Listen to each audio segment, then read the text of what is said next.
Thank you, Minister. Senate will move to question time. Senator Patterson. Thank you, Madam President. My question is for the Minister for Finance, Senator Gallagher. Yesterday in the Senate you said, and I quote, "The highest spending government was the Howard government." What is the basis for this claim? Thank you, Senator Patterson. Minister Gallagher.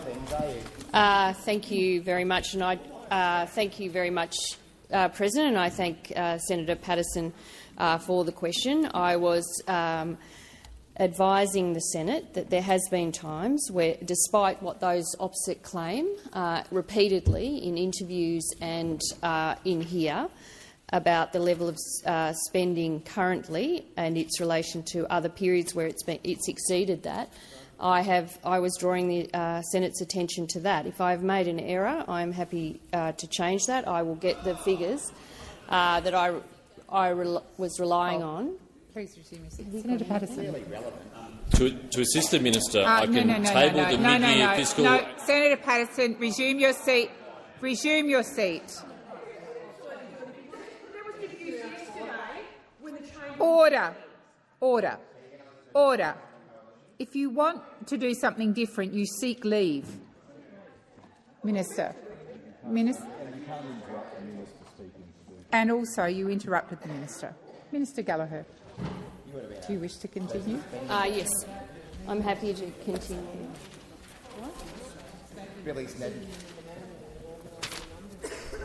Thank you. I was responding to claims that have been made by people in this place around the level of spending, and there have been times where it has exceeded the level it is now, and those opposite failed to recognise that. Now, this government has taken responsible decisions around spending. We have made savings to the budget.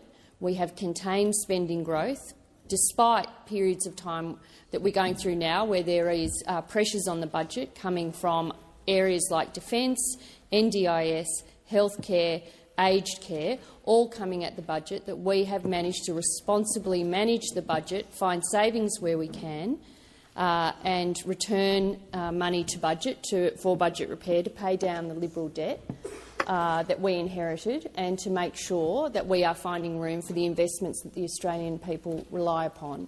That is responsible budget management.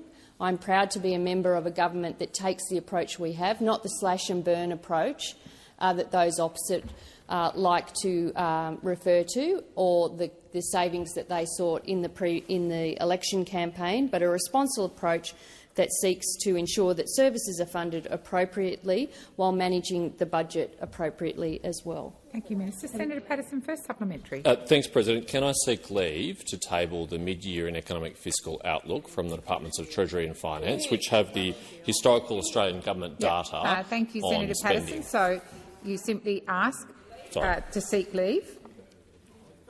Because you were asking me a question. I am, so, yes. Okay, is leave granted? They're government documents. You don't need to table them. This is, in an effort to distract from his involvement in leadership shenanigans. He's now trying to create. Now trying to create a stance. But we all know who you are. Resume your seat. Resume your seat. I will ask again, Senator Patterson, if leave is granted. Is leave granted? Is leave granted for documents to be tabled? If there's no objection, yeah. So, thank you. Thank you, Senator Patterson. Senator Patterson, first supplementary. Your first supplementary. Thank you, President. Minister, in the most recent financial year, government spending was 26.2% of GDP. Can you name a single financial year in which the Howard government spent more? Thank you, Senator Patterson. Thank you, Minister President. Sorry, I've just been trying to get some advice. My comments yesterday, I do need to correct the record. My comments should have said the Morrison government, not the Howard government. Well, no. Order. Order. Order. So, Minister, please resume your seat. Minister, please resume your seat. I'll wait. I will wait for the chamber to come to order. Order. Order. I'm waiting for the Senate to come to order. Senator Bragg. Senator Bragg, withdraw that comment. Oh. No, that isn't how you withdraw, Senator Bragg. My apologies. I withdraw. Thank you. And I would. Order. Order. Senator Watt.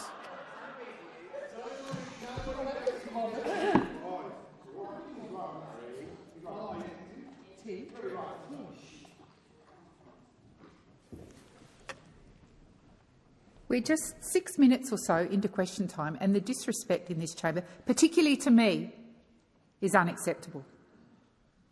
Now, I'm going to call the minister to answer Senator Patterson's first supplementary, and I expect there to be silence.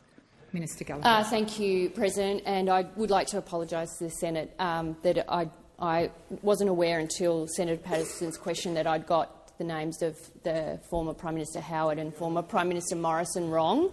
But the substance of the point I was making at the time was that the Morrison government was the highest spending government. The Howard government was actually the highest taxing government, and that was the mistake I made yesterday. I take my responsibility seriously, so I've corrected the record, but the substance of the point I was making was correct. Thank you, Minister. Senator Patterson, second supplementary. Thank you, President. To be fair to the minister, she's not the only minister who made this mistake. Senator Ayres on Sky News yesterday also repeated this incorrect claim. Minister, how, as the Minister for Finance, are you making such a fundamental error about Australian government statistics, which you publish, and why did you not correct the record earlier? I'm not calling the minister yet. Senator Wong. Senator Wong, Senator Cash. Senator Wong. Senator Wong. Order, particularly on my right. Senator Patterson has, of course, to be afforded to have his question asked in silence. Minister Gallagher. Thank you. Well, I've explained that I've got the names incorrect and I've corrected the record. And I would ask the same of Senator Patterson every time he goes out and does an interview where he misleads by saying by not acknowledging that fact. And so, if that's this government, order. Minister Gallagher, please resume your seat. Order. Order. Senators Watt and McAllister. Minister, when those on my right are quiet, I will call the minister again. Minister Gallagher. So just to be clear, the highest spending government was the Morrison government. The highest taxing government was the Howard government. And those opposite in the election campaign wanted to tax more, spend more, have deeper deficits in order to fund their nuclear-powered power stations. That is the offering from the last election from those opposite. They have zero economic credibility, and we will continue to manage the budget responsibly. The time for answering has expired. Senator Walker. Thank you, President. My question is to the Minister representing the Prime Minister, Senator Wong. The Albanese Labor government is united and focused on delivering cost-of-living relief, quality health care, helping more Australians into home ownership and cheaper and cleaner energy. What is the government delivering to help Australians get ahead? Thank you, Senator Walker. Minister Wong. Thank you, and I thank Senator Walker for not only that question, but for her strong advocacy for the people of South Australia, particularly regional South Australians and those of the Fleurieu, where she's from. And like her, I think we would both acknowledge the bushfire that's been raging at Deep Creek since Sunday, and thank all the CFS firefighters who have been working tirelessly to contain the blaze which came so close to Cape Jervis. The question I'm asked is, how is our government delivering for Australians? Well, we've seen high wages, the lowest average unemployment rate of any government in the last 50 years, with 1.2 million jobs created, the smallest gender pay gap on record, cost of living support, helping more Australians into homes. Senator Bragg, please listen to this, because in my home state of South Australia, we saw the Prime Minister in Adelaide announcing a landmark agreement with the Malinauskas Labor government to unlock 17,000 new homes, including 7,000 for first home buyers.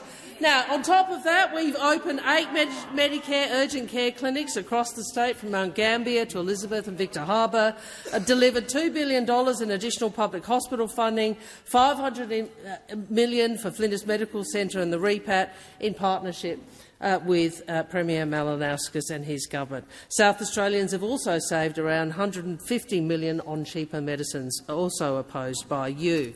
Every taxpayer has received a cut, with more to come, and all of this delivered beside the trenchant opposition of the Liberals, the Nationals and One Nation, the three parties of the right, all lined up to prevent. I'll take that interjection. Careful if we get together, says the Leader of the Opposition. Well, I mean, we've seen in this chamber what that might look like, Senator Cash. We've seen in this chamber what that might look like. Thank you, Minister. The time for answering has expired. Senator Walker, first supplementary. Australians rightly want a government that takes real action on climate change while continuing to help with cost of living pressures. What action is the Albanese Labor government taking to delivering important cost of living relief to Australians while investing in cheaper and cleaner energy? Thank you, Senator Walker. Minister Wong. Thank you, President. Well, Australia is already a leader in rooftop solar, a world leader. And thanks to the Albanese government's Cheaper Home Batteries program, we are also making strides with battery storage. And we've taken around 30% of home batteries to permanently cut power bills. Over 200,000 cheaper home batteries have been installed across Australia since the 1st of July. And we are very proud in South Australia that we lead the nation with the most installations per capita, with more than 26,000 installations. And this comes at a time when, with renewable energy hitting record highs. This government has brought a record 7 dispatchable gigawatts of new energy supply into the pipeline. Of course, those opposite might like to know, with their attention to facts and details, how many gigawatts, equivalent gigawatts, came on when the former coalition was in government. Just one. Just one. So we are bringing on more power and investing in renewable energy. Senator Walker, second supplementary. Australians want and deserve a government that focuses on the issues they care about, not division and disunity. How is the Albanese Labor government delivering, and what stands in the way? Thank you, Senator Walker. Minister Wong. Thank you. And I'm almost tempted to invite Senator Sterle to take my second supplementary, because he'd be funnier than I'm sure. He'd be funnier than I'm sure. And he and I both know, in fact we all know, just with what energy and determination those opposite are fighting each other. What energy and determination. I mean, we've seen energy that they bring to opposing cost of living relief. Energy rebates, tax cuts, higher wages are all opposed. But now their energy is directed at each other. Their energy is directed at each other. Only if their energy could possibly be directed to considering what the Australian people want. But again, if I just maybe reference my home state of South Australia again, the division and disunity that we see here is very familiar to those of us from South Australia, because we have seen decades of infighting amongst the South Australian Liberals, and of course they rolled their state leader just months out from an election. Thank you, Minister. The time for answering has expired. Senator Chandler. Thank you, President. My question is to the Minister representing the Minister for Defence, Senator Wong. The President of RSL Tasmania, John Hardy, has described the Albanese government's announcement of a Tasmanian Defence asset fire sale as, and I quote, a catastrophic strategic error that will stand as the largest withdrawal of defence presence from any Australian state since Federation. He went on to say that such a withdrawal fundamentally alters Tasmania's role in Australia's defence posture and sends a clear signal that Tasmania is no longer regarded as a state of defence significance. Minister, do you agree with Mr Hardy's assessment? Thank you, Senator Chandler. Minister Wong. Well, I would always treat anyone who served our country with great respect for their service. but we respectfully disagree with the assertions you've just made in this place.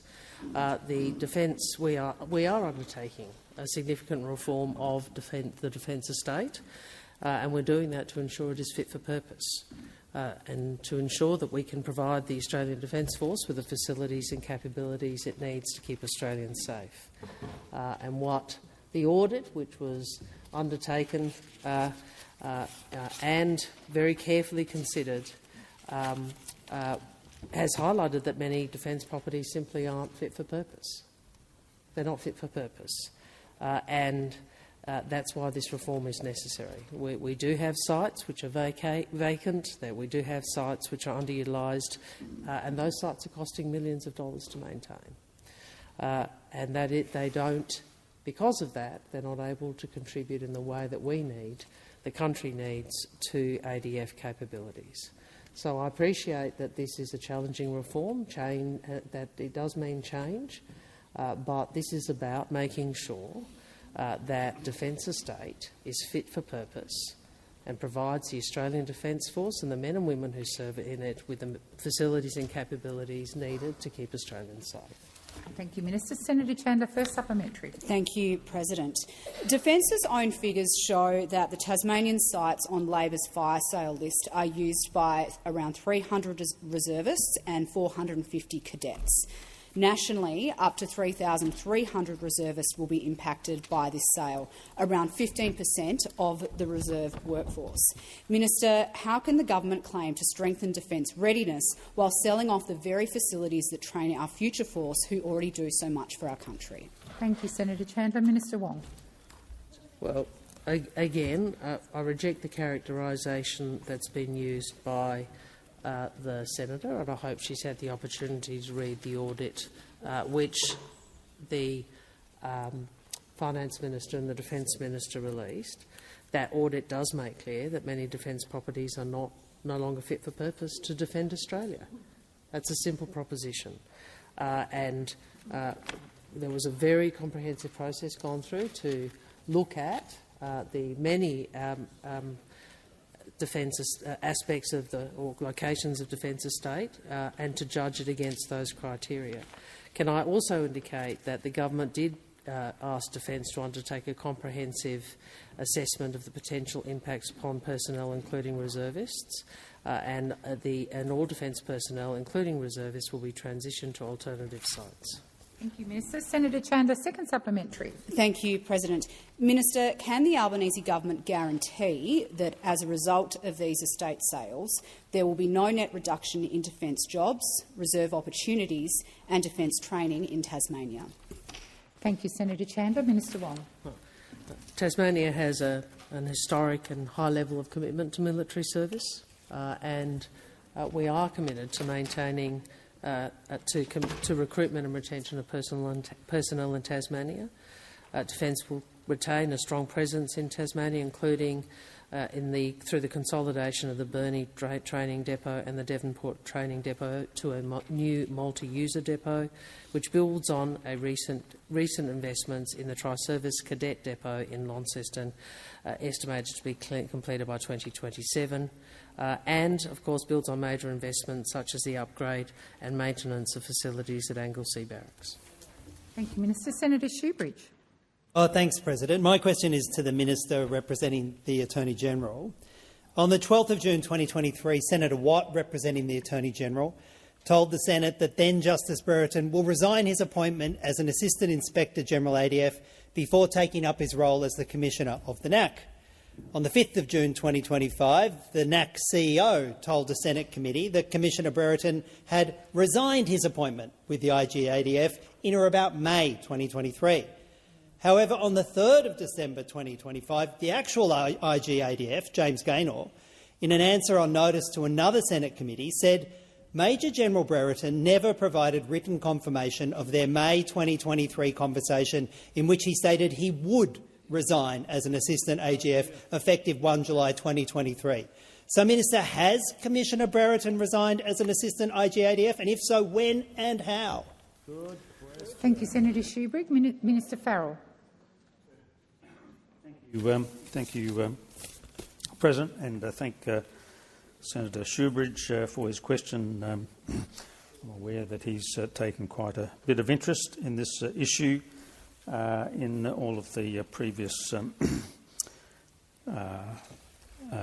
estimates hearings, and one suspects that they'll be subject to questions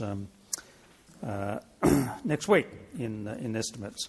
I, not being the minister responsible for this area, I can't answer your question directly, Senator Shoebridge, but I will consult with the Attorney General and come back as quickly as I can to respond to your question. Thank you, Ministers. Senator Shoebridge, I haven't called you.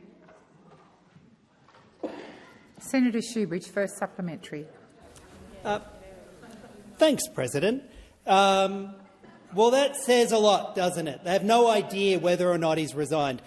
Minister, a bombshell letter from the Attorney-General to Commissioner Brereton sent in October of last year pointed out repeated failures from Commissioner Brereton to disclose his moonlighting with the IGADF to the Senate, to the former AG and to the current AG. Given this, does Commissioner Brereton seriously have the confidence of the Albanese government to head the National Anti-Corruption Commission? Thank you, Senator Shoebridge. Minister Farrell. Yes. Senator Shoebridge, second supplementary. Minister, you don't know if he's actually still the assistant IGADF. You've got no advice from the Attorney-General about her bombshell letter where she panned him for failure to disclose. The ongoing failures of Commissioner Brereton to deal with his own perceived and actual conflicts of interest, his failure to come even close to transparency with your government or the parliament, is a rapidly eroding trust of Australians in the NAC. Why can't you see that, and why can't you do the right thing and sack him? Bring the motion and sack him. Thank you, Senator Shoebridge. Minister Farrell. Well, with due respect, Senator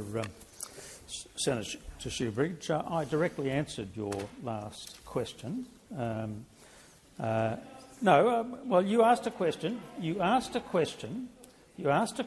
Did we have confidence? Continue to have confidence in the head of the National Anti-Corruption Commission, and I answered it as simply as I possibly could in the most direct way.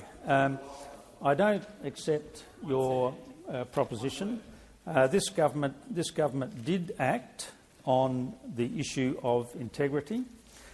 We have appointed Mr Brereton to the job. He continues to do his work in that regard. He has made it clear that he is not involved in these other activities, and the government. Thank you, Minister. The time for answering has expired. Senator Ciccone. Thank you, President. Happy Thursday. Now, my question is to my good friend and Minister for Trade and Tourism, Senator Farrell. Yes, he is. Now, since the Albanese Labor government was first elected, great strides have been made in opening many opportunities for Australian businesses into overseas markets, and this has included securing a comprehensive trade agreement with the United Arab Emirates. Could the Minister please update the Senate on the many benefits of this trade deal with the UAE and how the Albanese government has helped the many Australian businesses weather the storm of dramatic changes to global trade? Minister Farrell. President, and thank my good friend Senator Ciccone for that question. And of course, this is in an area where I have some expertise. We like each other. So the Albanese Labor government, the Albanese Labor government is committed to supporting free and fair trade. After all, 1 in 4 Australian jobs relate to trade.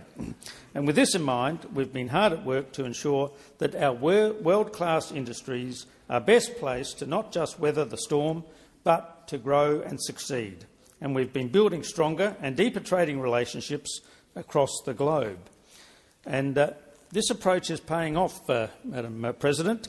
Last financial year, Australia's total trade reached a record $1.3 trillion. I'll repeat that for Senator Shoebridge. A record $1.3 trillion. And it didn't just happen. We've created new opportunities and built on existing relationships to deliver for Australian businesses and their employees. Our most recent major achievement was the implementation of a trade agreement with the United Arab Emirates on the 1st of October last year.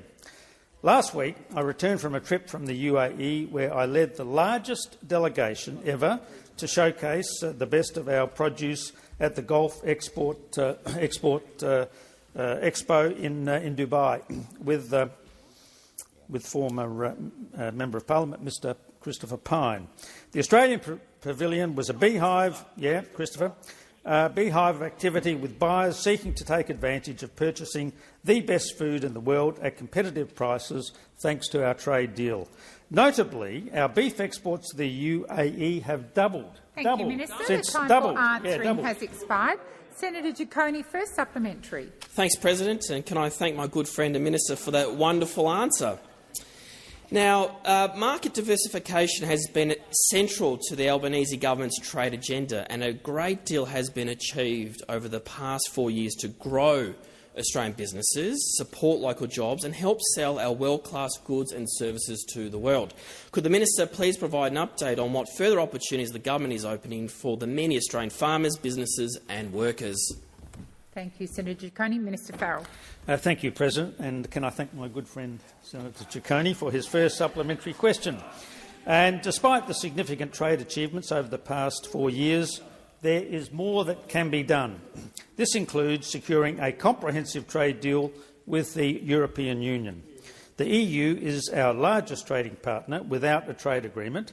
It's a high-income market of 450 million people. Concluding a deal would complete the last major piece in Australia's network of free trade agreements. I look forward to meeting my European counterpart soon to close the gaps on the very few remaining issues. And I'm confident a deal can be done and will be done, which would require a better offer by the EU on agricultural market access. Thank you, Minister. Senator Ciccone, second supplementary. Thanks again, President, and thanks again to my good mate and Minister for that answer. Now, Minister, creating export opportunities for Australian farmers, businesses and workers has clearly been a priority for this government. What action has the Albanese government taken to support and promote Australian world-class exports of goods and services to the world? Thank you, Senator Ciccone. Minister Farrell. Thank you, President, and can I thank my good friend Senator Ciccone for his second supplementary question. And with an increasing level of global economic uncertainty, new export strategies are required to stay resilient and competitive. The Albanese Labor government is delivering on our election commitment to work with industry to grow and diversify into overseas markets.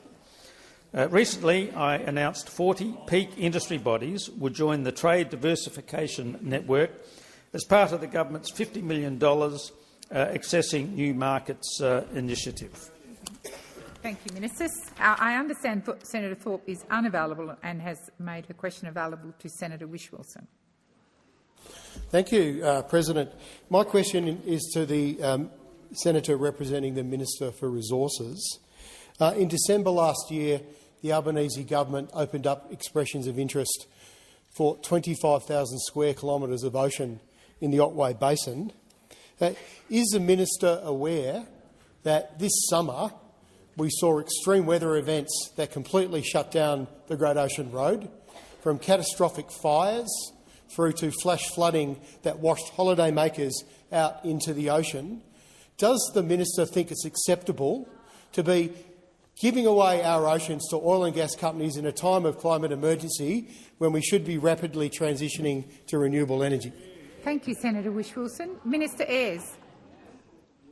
Well, thank you very much, Senator Whish-Wilson, for that question. And I just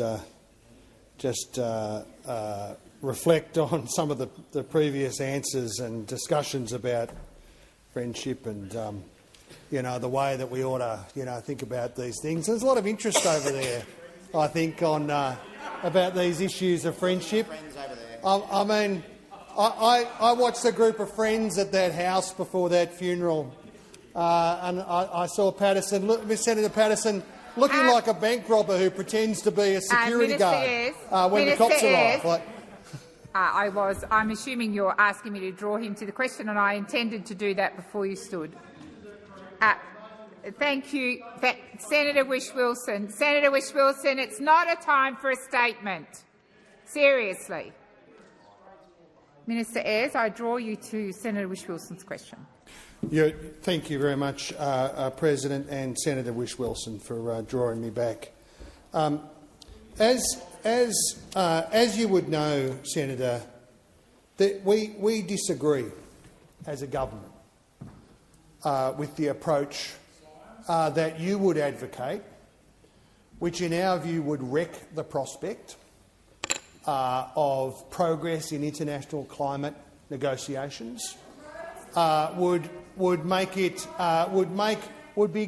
makes good slogans and good T-shirts, but in no way advances the position on climate or on energy. 52% of Australia's oceans already protected, working towards highly protecting 30%. And that does not mean, and it should not mean, that Australia's exports in terms of gas or the need for us to provide gas for industry, much of which means lower emissions, much of which means sustainable Australian industry, the idea that we would take the approach advocated by you, bad for the environment, bad on global emissions, bad on climate progress, Thank you, Minister. and bad on jobs. The time for answering has expired. Senator Whish-Wilson, first supplementary. Minister, apart from the extreme weather events on Great Ocean Road, which have been linked directly to climate change, though are record events, we've also seen a record heatwave, 2 now, in South East Australia this summer. How are we going to transition off fossil fuels to get emissions as low as we need to get them to protect our families and future generations from a climate breakdown if you keep opening up more oil and gas fields in the ocean? Thank you, Senator Whish-Wilson. Minister Ayres. Well, this is the difference between practical action that actually makes a difference on climate and energy questions and sloganeering to no effect that comes from the Greens political party.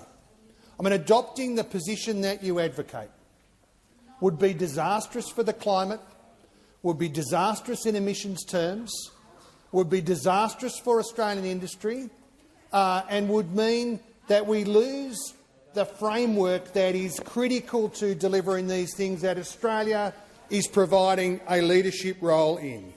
Releasing new acreage helps address... Senator Ayres, please resume your seat. Minister Wong. President,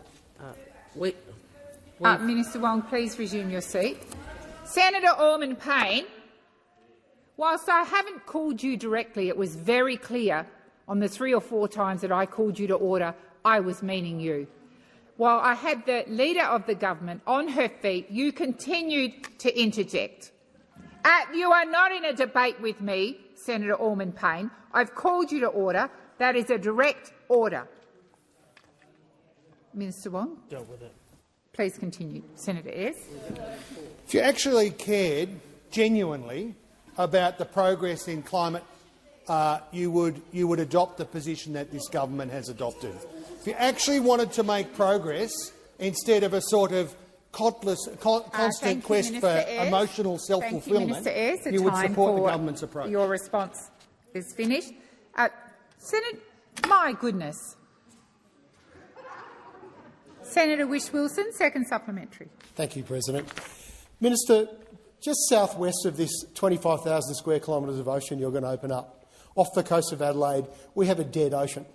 from a toxic algal bloom that has been linked to warming oceans, that have been linked to rising emissions, that have been linked to fossil fuels. What have you got to say to communities in South Australia that you are opening up new areas of oil and gas exploration in the oceans in a time of climate emergency? I can't work out whether you're deliberately misinforming the Senate around climate change or whether you have a plan to properly reduce emissions and transition to renewable energy. Your question has expired. Minister Ayres. Well, what this government is doing, Senator Whish-Wilson, is transforming our electricity system.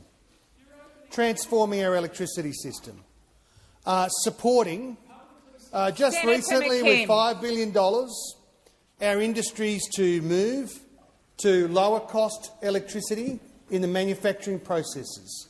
We are moving this government from what it was under the sort of previous rabble to a position of global leadership on climate and energy and industry and electrification. And we are investing. It's a part-time Pauline over there. I know disagrees with it, but we are investing in regional jobs, and regional industry. Please resume your seat. I have the senator on his feet. I'm just going to wait, Senator McKim. I haven't called you Senator Whish-Wilson because I'm actually waiting for your colleagues to come to order. Perhaps you can assist. Senator Whish-Wilson. Thank you, President. A point of order on irrelevance. Are you really going to say that to communities in South Australia that are suffering a toxic algal bloom? Senator Whish-Wilson. Senator Smith. If you're calling a point of order, I expect you to make a point of order, not make a statement. I don't know how many times I've reminded the Senate you don't stand up and make statements. Minister Ayres, please continue. It's the old barefoot investor over there. Can't see a disaster that you don't want to politicise. I can't see a problem like this problem in South. What you get from our government is progress and effort and a coherent political framework. Thank you, Senator Ayres. Senator Canavan. President, my question is to the Minister representing the Prime Minister, Senator Wong. I refer the Minister to the government's decision this week to slash interest rates for large companies that borrow from the government's $5 billion Net Zero Fund. The Net Zero Fund is funded by the National Reconstruction Fund, which has an investment mandate to charge borrowers a rate 2 to 3% above the 5-year government bond rate.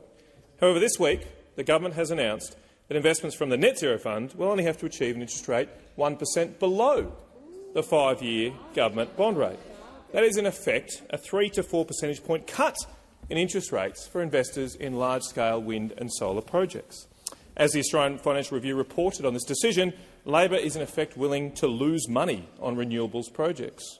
In the very week that Australian families are having to pay more on their home loans thanks to Labor's reckless spending, why is the Labor government giving an interest rate cut to billion-dollar companies that invest in solar and wind projects? Thank you, Senator Canavan. Minister Wong. Thank you, President. I think Senator Canavan's position on investment in renewables, in decarbonisation, in energy efficiency, in low-emissions technologies is well known, and he and I disagree vehemently on these issues, but I will acknowledge that he has remained consistent over many years on this. We believe on this side of the chamber that it is necessary for us to drive decarbonisation. We believe it is necessary to drive energy efficiency. And we also believe it is necessary to try and scale up domestic manufacturing in renewable and low-emissions technology. That is, jobs and economic activity in Australia, the capability and the capacity to manufacture low emissions and renewable technologies here. And there's a number of reasons for that, which are very much economic, not ideological, Senator Canavan. We know that the global market is transitioning, and if you're serious about wanting to make sure that our children grow up in an economy where we can deliver products and services to the world, where we can be part of supply chains which will be valued in a very different global economy, then we have to transform the Australian economy. Minister, please resume your seat. Senator Canavan. Thank you, Madam President. Just on a point of order on relevance, I have given the Minister 90 seconds, but The question is, she hasn't gone to why are they getting a cut, why are the renewable projects getting a cut, but homeowners aren't. I believe the minister is being relevant, and I'll continue to listen carefully to her response. Minister. Well, I thought I was outlining the public policy rationale and the jobs rationale and the economic rationale for why we believe that leveraging more private sector activity in these areas is a good thing for our country and a good thing for Australian jobs, and that's what the government is doing. Thank you, Minister. Senator Canavan, first supplementary. Thank you, Madam President. This week, the government's Clean Energy Finance Corporation has announced that it is funding lower interest rates on purchases of Hyundai and Kia fully electric vehicles. As the CFC stated, and I quote, eligible customers could save a minimum of 0.5% up to 1% on their finance costs across Hyundai and Kia. Why is the government cutting interest rates for cars made in Korea, while the government's reckless spending is driving up interest rates for Australian families who just want to buy a home made in Australia? Thank you, Why? Senator Canavan. Why? Order. Why? Order. Order on my right. Order. Senator Watts. Senator McAllister. Senator Ayres. Order on my right. I should not have to name senators. Minister Wong. Well, first, it is true we no longer manufacture cars in Australia. And thank you for reminding us of that, because we in South Australia will never forget Joe Hockey standing on the floor of that chamber and daring the car industry to leave. Daring the car industry to leave and being so proud. You know, that was in your Productivity Commission phase. Being so proud to be the Liberal government that stopped working with the car firms, the manufacturers, to ensure we no longer have car manufacturing in this country. Oh, sorry, Senator Canavan. I'll just wait for there to be order in the Senate. Order. Senator Henderson, I'm waiting for you. Senator Canavan. Order on relevance. The question is about a government-announced program this week, the day after the interest rate rise, this week. So the day before. Sorry, thank day before. you, Senator Canavan. But the minister's going to things that happened 10 years ago or more. The minister is being relevant to your question, and I'll continue to listen carefully. Minister. I wish we lived in a country which still made cars and had the capacity to produce electric vehicles in Australia, and so that we would be in a position where we could provide tax breaks for Australians to buy Australian cars, but that is not the case, and we all know whose responsibility that was. It's time, Senator Canavan, so I'm going to invite you to put your second supplementary. Yes, I was waiting for that. Thank you, Madam President. Minister, the government's... I'm sorry, Senator Canavan. Just a moment. Please start again, Senator Thank you, Madam Canavan. President. The government's net zero low-interest deals for big companies and electric vehicles are pushing up government spending, creating inflationary pressures and leading to higher interest rates. How much is the government spending on its net zero agenda, and how much is that increasing interest rates for Australians who would just like to stay in their own home? Minister Wong.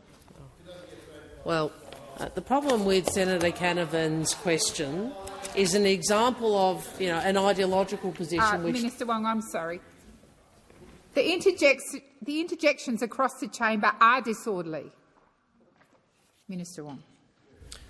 Thank you, President. The difficulty with Senator Canavan's questions is they are an example of ideology getting in the way of economic logic. As Senator Ayres described, I think it was yesterday or the day before, he talked about the way in which the government was ensuring jobs and investment in one of the projects in his portfolio. Senator Canavan. And Senator Ayres, perhaps you go outside and have a chat. Minister Wong, please continue. As I was saying, Senator Ayres described very eloquently yesterday or the day before the way in which investment by government was ensuring jobs in Gladstone. And Senator, you know, because you are an economist, just as your government invested in the CFC, you also know that utilising government funds to leverage private sector investment is all about Australian jobs. Thank you, Minister. The time for answering. Senator Canavan and Senator Ayres, the running commentary needs to stop. Senator Hanson. Thank you very much.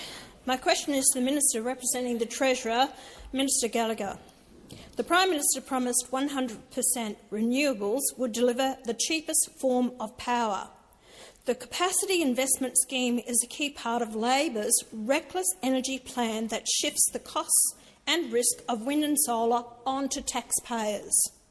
Australian families and businesses are already paying soaring energy prices. If Labor is so confident this is the cheapest approach, it should be able to state the cost clearly and publicly. Can the Minister please inform the Senate of the total cost of Labor's Capacity Investment Scheme in the 25-26 budget, and to assist the Minister, is it within the quantified contingent liabilities? Thank you, Senator Hanson. Minister Wong. Thank you, President. Just a point of order. My recollection is, and I might be wrong, Senator Hanson, is that the Capacity Investment Scheme is in the climate portfolio, not the Treasury portfolio, so you would need to address your question to a different minister. The question's been directed to Minister Gallagher. Senator Hanson. I am addressing it to the Minister Gallagher because it is to do with the Treasury and it's about the budget papers. That's your entitlement to do that. Minister Wong. With respect, President, the Westminster system works on ministers who are responsible under the administrative arrangements for portfolios and agencies in their area. So it is not unreasonable for us to request that the minister who is responsible for the agency, if I'm right, and I think I am, is this minister to whom it's addressed. As you'd be aware, Senator Wong, I've invited Senator Hanson. I've given her the opportunity to redirect her question.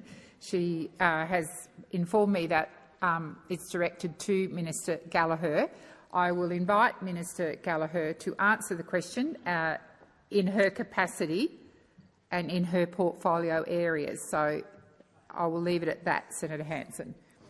Minister Gallagher. Thank you, President. I'm just wondering, Senator Hanson, if you could repeat the last bit of your question. I just couldn't hear the exact question. I heard contingent liabilities, but just a bit around that. Thank you, Senator Hanson. Wait for the call. Go now. Thank you. The last part of the question is, can the Minister please inform the Senate of the total cost of Labor's Capacity Investment Scheme in the 25-26 budget, and to assist the Minister, it is within the quantified contingent liabilities? Thank you, Senator Hanson. Minister. Thank you. Well, I don't have the budget papers with me, but it would be in the contingent liabilities, and it would probably also feature in the statement of risks as well. So it is fully accounted for. There is a review of the Capacity Investment Scheme that's currently underway, but the costs associated with it, and I'm happy to come back and provide. I don't have that document in front of me, sorry, Senator Hanson, but I'm very happy to provide that number to you. But it is accounted for and was accounted for in MyEFO, and it has been an important part. If you talk to big emitters, it has been an important part of our response to addressing climate change, to reducing emissions and to supporting the economy as that transition occurs. It's a worldwide energy transition that's happening, and we have to respond to it. I know there's different views about. Thank you, Minister. The time for us. I beg your pardon. Oh, I was going to say, I was just getting started. When we came to government, 24 out of 28 of the ageing coal-fired power stations had announced they were closing within the decade. 8 had already closed, including Hazelwood, because they were old and at the end of their lives. And so rebuilding the energy grid and supporting big emitters with reducing their emissions has is a necessity. We have to provide an energy grid that works for the future, and the reality is the infrastructure we had, the policies we had that were under the former government weren't delivering that change, and the government has worked across the economy to support that transition. I will come back on the exact figure. The review is underway and the books do account for it. Thank you, Minister. Senator Hanson for a supplementary. Thank you very much. Well, Minister, I'm very happy to hear that you intend to give me those figures on the capacity investment scheme, because the Labor's capacity investment scheme listed in the budget papers as not for publication. So, Minister, you are keeping the true cost of Labor's 100% wind and solar energy strategy a secret from the Australian people. Well, you've just told me you're quite happy to give me the figures, and I want those. That's wonderful. So, if you're not going to come up with it under the budget papers, if it's supposed to be, thank you, Senator not for Hanson. publication, your why? Time has expired. Minister Gallagher. Thank you. And I was trying to assist Senator Hanson. I answered your question. It is factored into the budget. It is contained in the contingent liabilities. There is a review underway. Where figures are commercially sensitive, we can't release them, but I am happy to provide you with whatever information I can around the capacity investment scheme. 23, for example, 23 capacity investment scheme agreements have been executed with projects representing 7 gigawatts of capacity, and negotiations are continuing with 33 projects.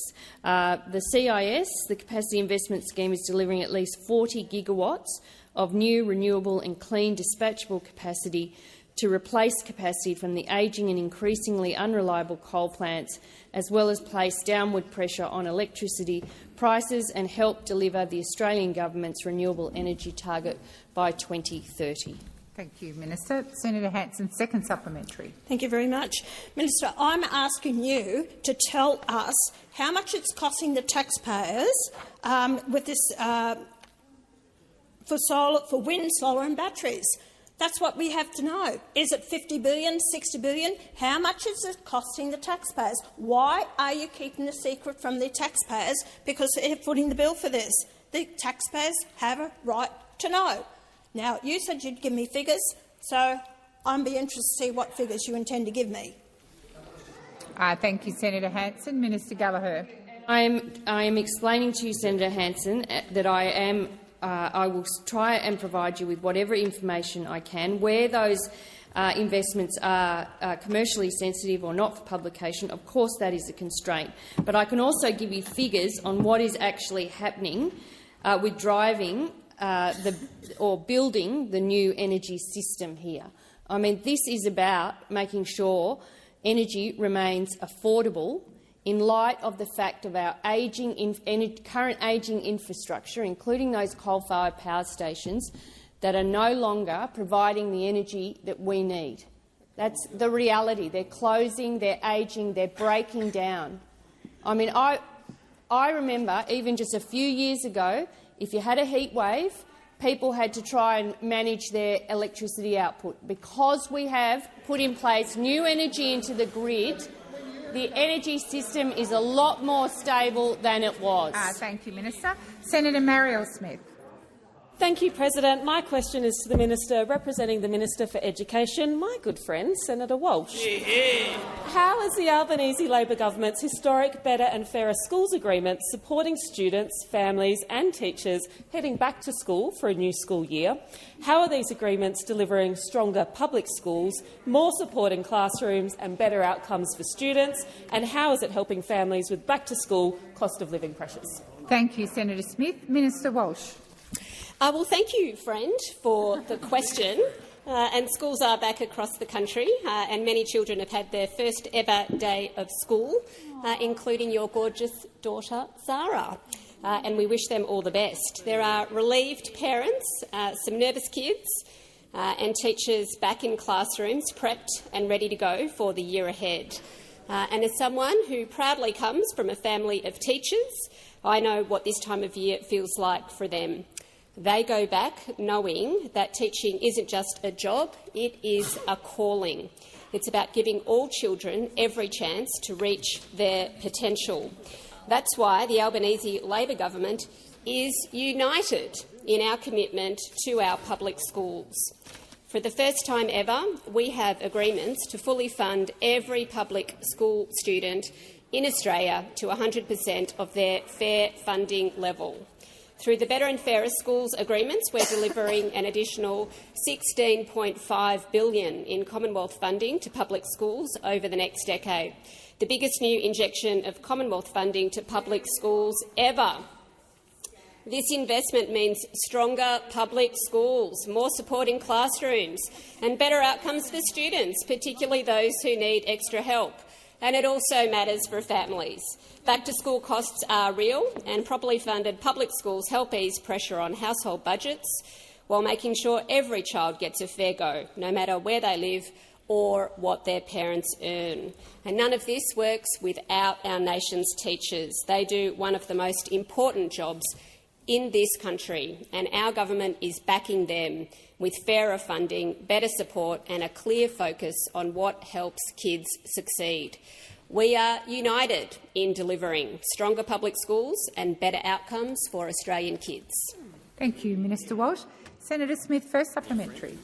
Thank you, President. The Better and Fairer Schools agreements are being rolled out with more funding this year for Australian schools.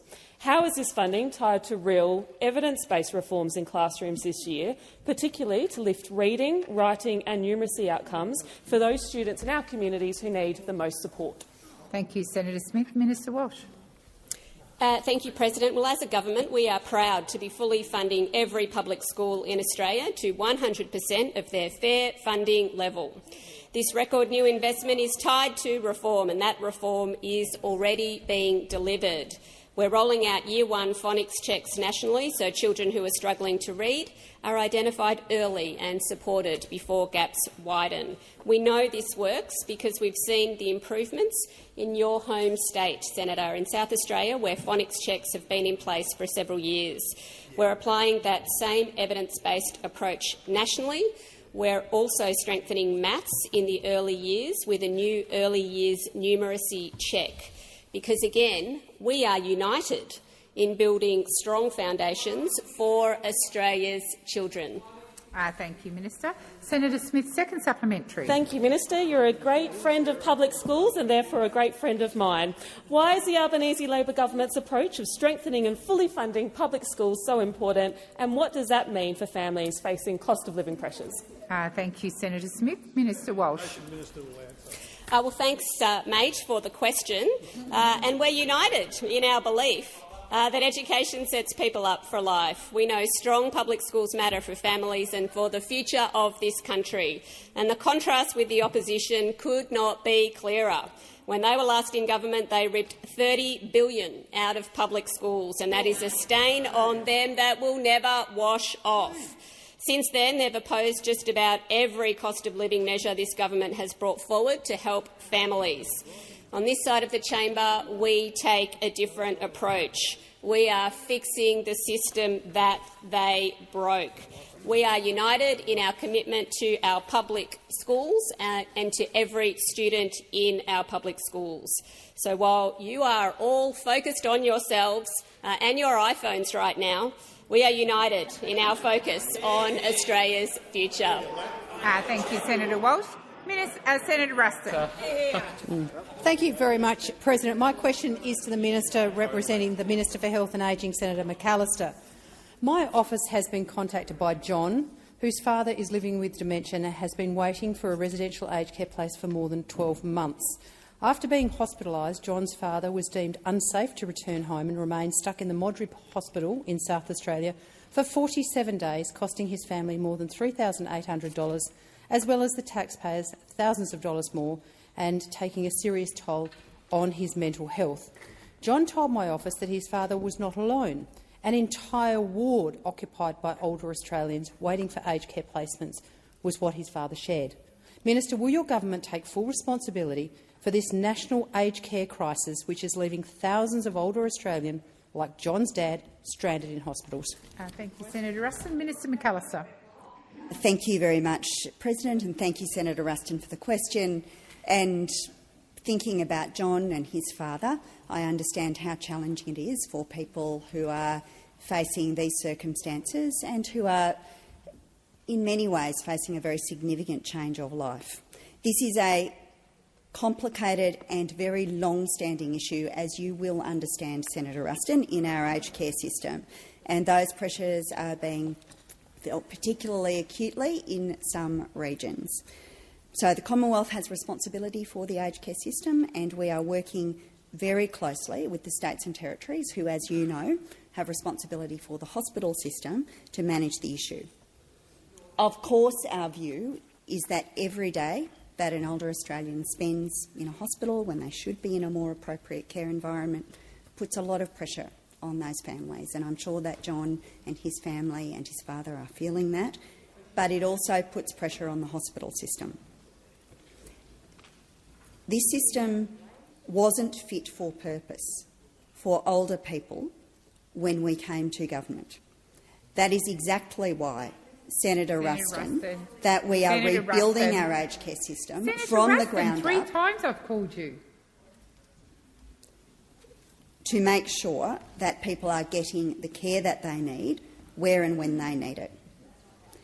And, Senator Ruston, we were grateful for the constructive approach that the Coalition took to that work.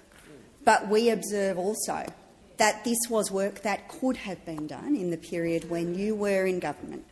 And we are moving very quickly to make up ground for the work that should have been done in the decade that you were in office. We are essentially attempting to do a decade's worth of work in aged care in just a few years. Before I call you, Senator Ruston, you need to stop the running commentary. First supplementary. My office has been contacted by Ron, who lives with Parkinson's disease and is cared for full-time by his wife, but she's now experiencing serious mobility issues herself. Ron was approved for a Level 4 home care package last October, but has been told he faces a 10 to 12-month wait despite the urgency of their situation. Minister, do you accept the excessive home care wait times caused by your government's decision to ration care are causing incredible distress to older Australians, as well as placing more pressure on our hospital system? Thank you, Senator Ruston. Minister McAllister. Well, thank you again, President, and thank you, Senator Ruston. As you know, we are making a substantial investment, backed by legislation, to roll out further packages so that families can get the support that they need. People whose needs are urgent are being prioritised, Senator Ruston, and I am advised that they are being offered care much sooner. There are longer wait times, but we are pleasingly expecting to see some of those come down. Senator Ruston, second supplementary. Yesterday, Labor health ministers in South Australia and New South Wales revealed that 1,200 older Australians in New South Wales and 363 in South Australia are currently stuck in hospitals waiting for aged care placements. Both ministers called out the federal government for the fact that more needs to be done to fix this national problem. Minister, do you agree that more needs to be done to move older Australians out of hospital and into the aged care system? Thank you, Senator Ruston. Minister McAllister. Thank you, President. Well, as I indicated in my answer to Senator Ruston's primary question, a great deal needs to be done in the aged care system because of the neglect that characterised your approach to this policy area during your very long period in government. It was the finding of the Royal Commission, and we moved very swiftly on coming to government to start to address it. It's meant bringing in new legislation, it's meant providing new resourcing, and it's meant working carefully to ensure that the workforce is available to support people and to deal with the ageing population. All of those demographic signs were there when you were in government, Senator Ruston. Minister McAllister, all of that information please resume your seat. Senator Ruston, I've lost count of the times I've called you. I've also asked you to stop the running commentary. So for the remaining 20 seconds, please be quiet. Minister McAllister, please continue. Thank you, President. So, yes, we intend to continue to work, as we have done from the very first moment of coming to government, on building the aged care system so that it is fit for purpose and so it can meet the needs of Australia's ageing population and make sure our people have the care that they deserve. Thank you, Minister. Minister Wong. Thank you, President. And I ask that further questions be placed on notice.